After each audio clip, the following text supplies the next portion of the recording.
موسیٰ علیہ السلام نے پوچھا یا اللہ میرا جنت کا ساتھی کون ہے؟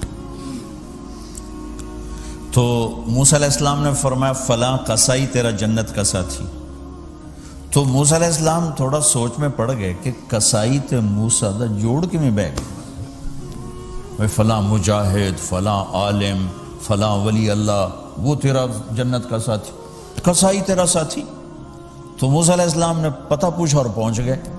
تو وہ گوشت کی دکانوں میں ایک دکان اس کے بھی تھے، وہ بٹھا چوکڑی مار کے تو اپنا ویچی جاندہ تھے، ٹکی جاندہ ہے۔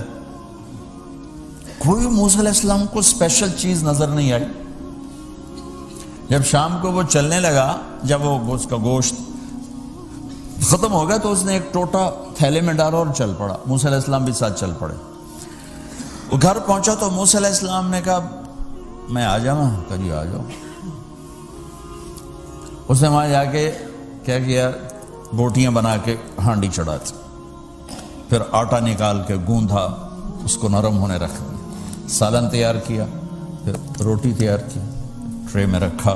ایک عورت اس طرح پڑی تھی، اس کو جا کے ہلایا، ماں جی، آنکھ کھولی، ایک ہاتھ سے اٹھایا، سہارا دیا، دوسرے ہاتھ سے نوالے بنا بنا کے کھلاتا رہا۔ تو اس نے یوں سر ہلایا کہ مطلب میری بس۔ تو اس کا منہ صاف کیا اور اس کو سہارا دے کے لٹانے لگا تو کچھ بڑبڑائی۔ موسیٰ علیہ السلام ذرا فاصلے پر تھے، سن نہیں سکے کیا کہا۔ موسیٰ علیہ السلام نے فرمایا میرے بھائی یہ کون ہے؟ کہا جی میری ماں ہے، اور میں جب صبح جاتا ہوں نا کام پر تو اس کے سارے خدمت کر کے روٹی پانی کھلا پلا پھر میں جاتا ہوں، پھر جب شام کو واپس آتا ہوں تو پہلے میں اس کی یہ خدمت کرتا ہوں۔ بیوی سے نہیں کہا، خود کیا۔ ہم اپنی بیویوں کو کتنا ذلیل کرتے ہیں، اور 99% جو ساس ہے وہ نیگیٹو ہے اور ظالم ہے۔ 99% ساس نیگیٹو ہے اور ظالم ہے، اور ہمارے بچوں کو ہوش نہیں کہ میری ماں ہے، میری ماں ہے۔ ماں کی وجہ سے بیوی کو تباہ نہ کرو، اور بیوی کی وجہ سے ماں کو تباہ نہ کرو، اس میں بیلنس کرو۔ بیوی کے عشق میں ماں باپ ذلیل نہ ہو، اور ماں باپ کے عدم میں بیوی ذلیل نہ ہو۔ یہ دونوں نوحے میں سن رہا ہوں، اس لیے بول رہا ہوں، دکھ سے بول رہا ہوں۔ کہا جی میں شام کو پھر اس کی خدمت کرتا ہوں، اب بچوں کو بعد میں دیکھتا ہوں۔ کہا اچھا یہ بتا یہ کیا کہہ رہی تھی؟ لٹا رہے تھے۔ کہنے لگا جی بس ماں جو ہوئی جب بھی خدمت کرتا ہوں تو کہتی اللہ تجھے جنت میں موسیٰ کا ساتھی بنائے۔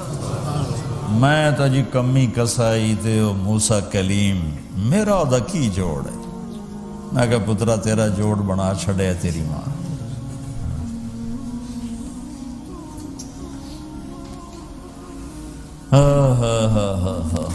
ماں باپ زندہ ہیں دعا لو، فوت ہو گئے ان کی قبروں پہ جایا کرو، وہاں بیٹھ کے قرآن پڑھا کرو۔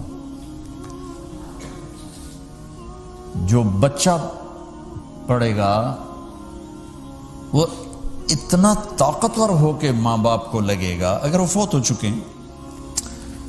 زندہ ہیں دعا لو، مر گئے ہیں ان کے لیے ان کی قبر پہ نہیں جا سکتے ہو، یہاں کی زندگی بہت تیز ہے، کبھی تو جایا کرو، کسی ویکنڈ پہ چلے جایا کرو، کسی اتوار پہ چلے جایا کرو، کسی ہفتے کو چلے جایا کرو، مہینے بعد، 2 مہینے بعد، سال میں ایک دفعہ سے، کہ یہ ان کا حق ہے، ان کا حق ہے۔ اور ابن القیم رحمۃ اللہ علیہ نے ایک واقعہ لکھا ہے کہ عبداللہ بن مطرف رحمۃ اللہ علیہ نے خواب دیکھا کہ قبریں پھٹیں اور لوگ نکلے اور کوئی چیز ایسے اٹھا رہے ہیں، ایسے اٹھا رہے ہیں، ایسے اٹھا رہے ہیں۔ ایک آدمی نکلا اور جا کر ایک درخت سے ٹیک لگا کے بیٹھ گیا۔ یہ اس کے پاس جا کر کہتے ہیں بھئی آپ کون لوگ ہو؟ وہ کہتے ہیں ہم ایمان والے ہیں۔ کہ یہ کیا ہو رہا ہے؟ کہ جو رشتہ دار ثواب بھیجتے ہیں یہ وہ اکٹھا کر رہے ہیں۔ کہ تم کیوں نہیں اکٹھا کر رہے ہو؟ کہ میرا بیٹا حافظ قرآن ہے، ایک قرآن روزانہ ختم کر کے مجھے بھیج دیتا ہے، تو میں نے پرچون دی لوڑ نہیں رہ جاندی، میرا تھوک دا کام۔ کہ تیرا بیٹا کیا کرتا ہے؟ کہ اس کی مٹھائی کی دکان ہے بازار میں۔ آنکھ کھل گئی، صبح ہوئی تو پہنچ گئے، بازار کھلا، دیکھا تو ایک نوجوان بیٹھا ہوا اور مٹھائی بیچ رہا اور ہونٹ ہل رہے ہیں۔ پہلے اس کو چیک کرتے رہے، پھر اس کے پاس آئے، بیٹا تیرا نام کیا ہے؟